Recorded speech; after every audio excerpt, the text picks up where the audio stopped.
Les vraies voix Sud Radio, 17h-20h, Philippe David. Retour des vraies voix avec Philippe Bilger, Jean Dorido et Sylvaine Messica. Vous avez reconnu le générique de cette série? Mais oui. C'était Jean Rochefort, le héros. Vous avez reconnu la série, Philippe Bilger? Jean Dorido l'a reconnu? Non, pas du tout. Les bœufs carottes? Ah oui, mais Jean est beaucoup plus cultivé. Grosse que moi. culture télé. Ça, c'est vrai. Ça dépend quel âge il a aussi. Hein. Le président de la République a annoncé aujourd'hui à Roubaix la création d'une instance de contrôle parlementaire des forces de l'ordre, une instance dont les rapports seront désormais rendus publics. Je cite le président, « Je proposerai au président des chambres parlementaires, sur le modèle de la délégation parlementaire au renseignement, de créer une instance de contrôle parlementaire des forces de l'ordre qui pourra procéder à l'évaluation de leur action. » Une mesure proposée suite à la défiance qui touche l'IGPN, l'inspection générale de la police nationale, et l'IGGN, l'inspection générale de la gendarmerie nationale. Faut-il un contrôle des policiers par un organisme indépendant?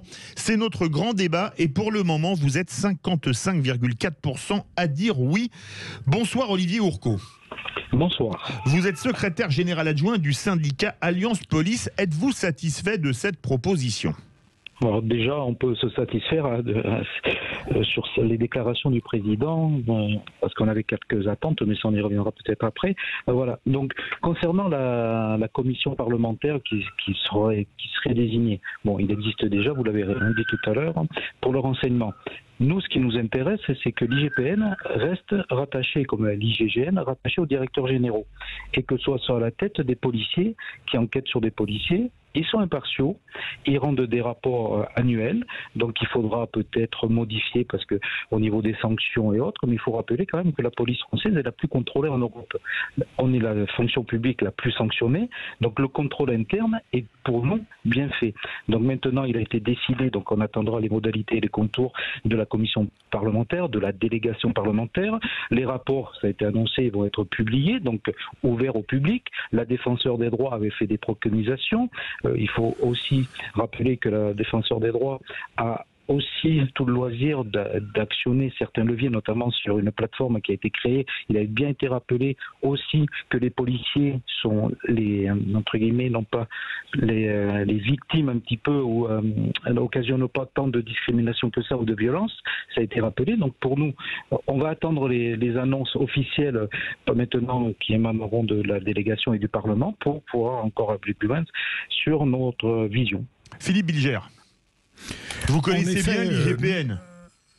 Mais disons, je n'ai jamais été naturellement enthousiaste des corps internes aux professions qui étaient chargés de surveiller, d'assurer la discipline.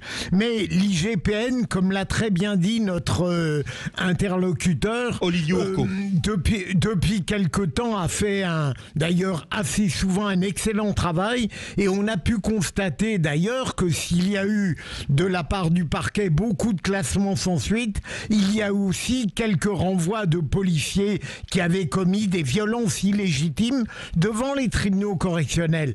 Donc l'IGPN sera conservé, si j'ai bien saisi, et il y aura en plus une délégation parlementaire qui rendra son rapport public.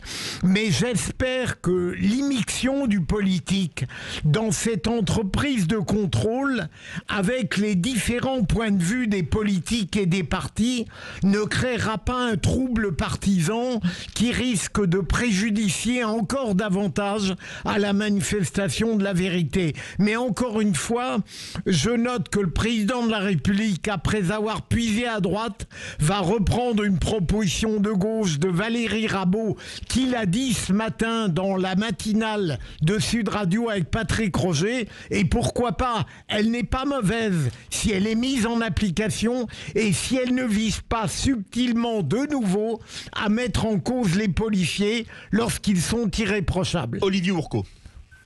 Écoutez, Bruno Pomar avait déjà bien résumé. Je pense que ça a été bien dit, bien anticipé.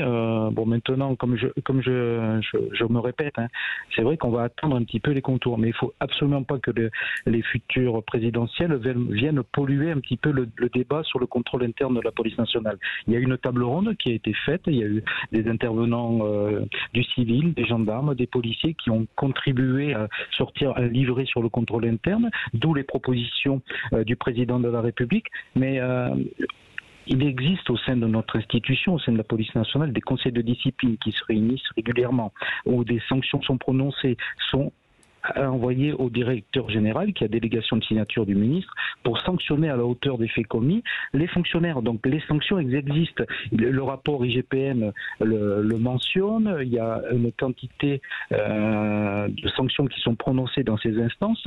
Et dans ces instances, il n'y a pas que les syndicats de police. Il y a aussi des chefs de service qui ont des responsabilités. Donc les propositions qui sont faites de sanctions arrivent au directeur général avec quand même un filtre et des propositions qui sont graduées en fonction des fautes commises. Donc, au sein de notre institution, il y a tout ce qu'il faut. Il y a une plateforme d'inscrits qui est pilotée par l'IGPN où un fonctionnaire, même en interne, peut aller sur cette plateforme dénoncer des faits de violence ou de discrimination. Donc on a tous les arsenals disponibles pour justement sanctionner les policiers qui fauteront et qui seront fautés. Donc jeter en pâture aujourd'hui, dire que les policiers ne seront pas sanctionnés, que les enquêteurs de l'IGP ne font pas leur travail, c'est très réducteur. Donc la commission ou la délégation parlementaire qui sera demain désignée au sein du Parlement, les modalités, on est entendu régulièrement sur la délégation du renseignement, là on va être auditionné sur la Cour des comptes, mais les syndicats seront auditionnés, les députés, les sénateurs pourront s'exprimer, donner la vision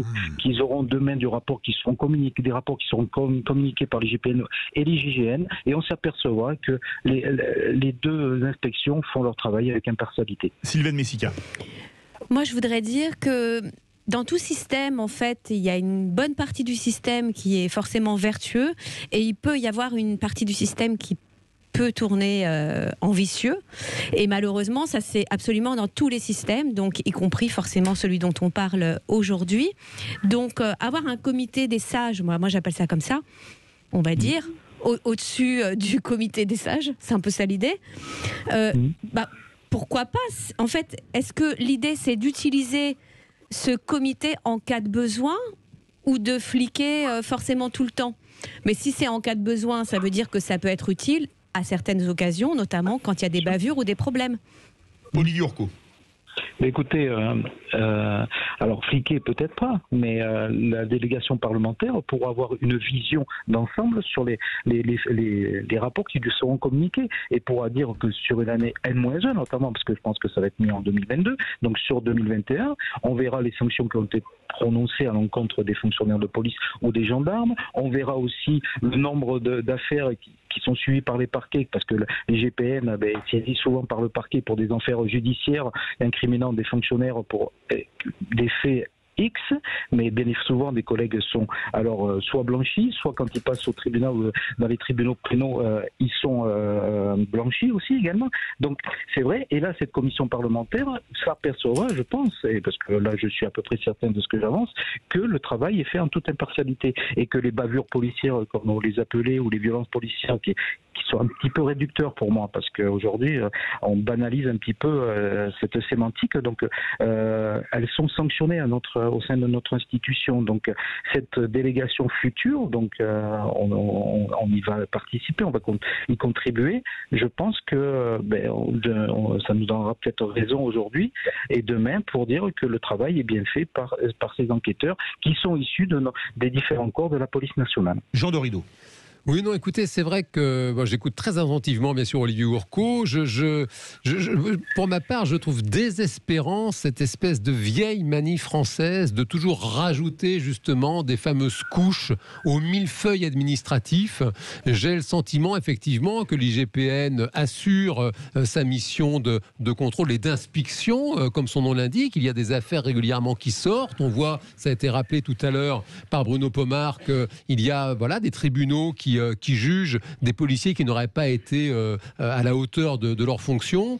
Et c'est vrai que je trouve désespérant de rajouter encore des couches successives. Je me souviens de François Fillon, candidat à l'élection présidentielle à l'époque, qui voulait supprimer 500 000 fonctionnaires. Et là, en fait, on va rajouter encore des agents de la fonction publique. J'ai un profond respect pour la fonction publique. Je sais à quel point c'est vraiment nécessaire d'avoir des agents dans toutes les fonctions régaliennes. Exactement. Maintenant, c'est vrai que rajouter encore quelque chose, je crains en fin de compte que ça ne solutionne pas les problèmes actuels, en fait. Olivier Ourcot, et on part au 0826 300 300. Alors, juste parce que tout à l'heure, j'ai bien entendu votre intervenante concernant la justice. Mais moi, je me suis satisfait d'une chose, et notre organisation syndicale y compris. Le président a repris une revendication qu'on portait depuis des mois, c'est la création de l'observatoire de la réponse pénale. Parce qu'on s'apercevra aussi que la transparence de la justice, elle doit être de mise. On parle de transparence pour les policiers, pour les gendarmes, avec l'IGPN, le rapport qui doit être transmis à une délégation et être rendu public. Et bien, demain, nous espérons qu'avec la création de cet observatoire, on aura aussi une transparence de la justice. Donc on n'ira pas jusqu'à fliquer les juges ou les rendus de décision, mais là si, parce qu'aujourd'hui avec cet observatoire, il y a une peine à prononcer, il y a une peine encourue, il y a une peine à prononcer et une peine réellement effectuée. Donc cette revendication, parce qu'on l'a mis de côté un petit peu, parce qu'on parle de la police, mais elle a été actée par le président de la République dès le début de son discours. Et je pense qu'on va s'apercevoir demain que les décisions de justice, elles ne font pas jurisprudence partout et que sur le territoire français et dans les DROMCOM, on ne sanctionne pas de la même façon. Ah oui, donc ce n'est pas mettre au pilori les juges ou la justice, mais l'observatoire démontrera que la justice n'est pas prononcée partout au même endroit dans ce pays. Direction, ça me fait plaisir. Pour la réponse, on va chez moi dans la Haute-Garonne. Bonsoir Maxime. Bonsoir. Vive le Sud-Ouest. Qu'est-ce que vous pensez, vous, de cette nouvelle... Je suis un peu chauvin. Qu'est-ce que vous pensez de cette... Qu'est-ce que vous pensez de cette... On est sur Sud Radio, quand même. Qu'est-ce que vous pensez de cette proposition d'Emmanuel Macron de déléguer au président des chambres parlementaires l'instance qui contrôlera l'IGPN, les IGGN? Écoutez... Dans le cadre, on va dire que pour rendre ce genre d'organe de contrôle indépendant, moi je suis plutôt favorable. Maintenant, je pense qu'il y a vraiment un aspect de communication. Je vais vous dire, je suis sur le terrain depuis très très très longtemps. J'ai beaucoup de collègues, on n'y croit plus du tout à ce genre de discours. Les présidentielles, c'est dans moins d'un an. Bon, je sais un peu comment ça fonctionne. Les promesses n'engagent que ceux qui les croient. Ça, c'était Charles Pasqua. Ouais, et donc, si vous voulez, moi je suis pas dupe. On peut me raconter tout ce qu'on veut. On peut me dire il faut faire bondir le nombre de policiers et de gendarmes. Il faut plus de caméras de surveillance. Il faut plus de ceci, plus de cela. Tout ça, sincèrement, il suffit de sortir dehors, de voir la réalité, de voir qu'en fait la délinquance d'envoi n'est quasiment jamais punie. Rappel à la loi, sursis, TIG, contrôle judiciaire, toutes ces peines que j'énonce sont des peines alternatives qui vous évitent la prison. Et en gros, vous avez des gens qui ont des antécédents judiciaires plus longs que mon bras. On vient toujours réparer les conséquences, mais on ne s'intéresse jamais aux causes en fait. Donc, sur la question de la délégation parlementaire, oui, peut-être de rajouter, mais encore une fois, je vais encore taper là où ça fait mal. Moi, j'ai pas confiance dans les élus aujourd'hui. Certains doivent être intègres, je n'en doute pas. Mais quand vous regardez qu'il y a quand même des dizaines, voire des centaines de métiers à qui on demande un casier vierge et pas aux élus de la République, il y a quand même un sacré problème quand on sait que certains sont en fonction, ont été condamnés par le passé. Pour des infractions plus ou moins graves. Il ne faut pas généraliser quand même. Non, mais il a dit certains. Non, c'est pas ce que je fais. Il généralise pas. Et donc, moi, ce qui me semblerait plus judicieux, c'est un autre aspect, c'est la souveraineté du peuple. Il est où le peuple dans tout ça? On fait des mesures, Monsieur Macron prend la parole et il dit ça va être comme ça, comme ça, comme ça. Mais il y a un truc qui est génial qui s'appelle le référendum. Et donc ça, c'est un outil qui est transparent, beaucoup plus, et qui n'existe plus depuis 2005. Faire un référendum sur l'IGPN, l'IGGN, le sujet est quand même très technique. On va faire réagir Olivier Ourcot, secrétaire général adjoint du syndicat Alliance. Bon, j'ai entendu Maxime, notamment sur la première partie de son intervention, notamment sur les sanctions et la délinquance de terrain, où les faits, où les auteurs, notamment les agresseurs de policiers ou de gendarmes ou de pompiers, de tout ce qui est symbole étatique, aujourd'hui ne sont pas sanctionnés fermement. Et il faudrait justement que là-dessus, il y ait des sanctions exemplaires. Sur la deuxième partie de son intervention concernant le référendum, l'intervention du peuple, enfin, entre guillemets, faire donner l'avis du peuple sur l'IGGN et l'IGPN. Alors là, je pense qu'on est plus dans le politique, où je m'engagerai pas sur ce terrain, et je pense pas que cette question de la délégation parlementaire ou de donner les inspections rattachées au ministre ou à un directeur soit, entre guillemets, à mettre sur le devant de la scène avec un référendum. Je pense qu'il y a des référendums ou d'autres positions politiques à prendre que sur la gestion interne des gendarmes et de la police. Olivier Ourcot, je vous pose une dernière question pour une réponse rapide. Vos collègues sont plutôt satisfaits des propositions qui ont à peine 6 heures ? Eh bien, écoutez, là pour l'instant, l'accueil entre guillemets des annonces du président sont, comme les collègues nous disent, voilà, c'est bien. Il y a des choses qui vont aller peut-être dans le bon sens, notamment sur la réponse pénale et les états généraux de la justice où le président de la République a sommé le garde des Sceaux de trouver des solutions parce qu'il y a les victimes, il y a les policiers, il y a les enquêteurs qui sont en souffrance. Maintenant, il y a 3 mois là.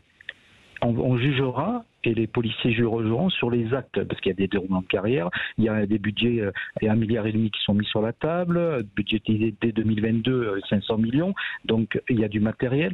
Donc maintenant les policiers vont accueillir en fonction de ce qui va être décidé dans les prochaines semaines, et on compte vraiment y participer, on compte sur le ministre pour justement déclencher très très vite des réunions pour que, au-delà des mots, il y ait des actes concrets. Donc il y a des annonces qui vont dans le bon sens au niveau matériel, au niveau déroulement de carrière, mais maintenant on attend des actes. On peut se satisfaire, c'est satisfaisant, on attend. Comme dirait le proverbe, c'est à la fin du bal qu'on paye les musiciens. Merci beaucoup Olivier Ourcot, secrétaire général adjoint du syndicat Alliance Police. Verdict sur Twitter. Faut-il un contrôle des policiers par un organisme indépendant ? Vous êtes 55,5% à dire oui.